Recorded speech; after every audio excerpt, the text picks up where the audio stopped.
palce boli pravdepodobne počas hercického vrásnenia prekryštalizované a tak dnes predstavujú tento krúžkovaný mramor.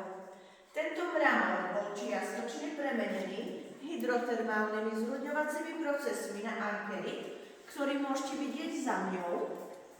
Je to ochudobnená železná ruda a po zoxidovaní sa odlišuje od bielých až sivých mramorov svojou hnedastou farbou. V treťohorách a štvrtohorách ankerity zvetrávali. Na oker, ktoré môžete vidieť uprostred alebo po príchodníkoch, nastalo vyplavovanie a tak vznikli tieto jaskinné priestory. Sme v mramorovej sieni.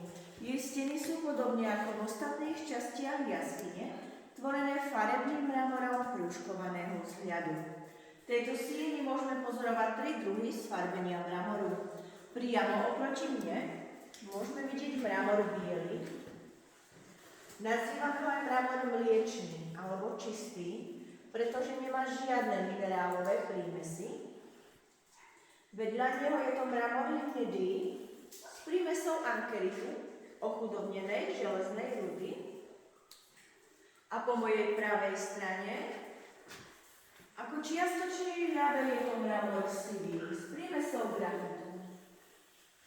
Keď sa spoločne pozrieme hore, na hladkých stenách môžeme pozorovať modulačnú činnosť vody, ktorá sem presakuje z povrchu a tak formuje steny tejto jaskyne. Celou spojovacou chodbou, ktorou sme sem prišli, taktiež touto sieňou, sa ťahne prvá z 3 tektonických porúch, ktoré vznikli vrásnením zemskej kôry a vďaka ktorým vznikli tieto jaskinné priestory. Na ďalšie 2 vás ešte neskôr upozorním. Že nech sa páči, poďme si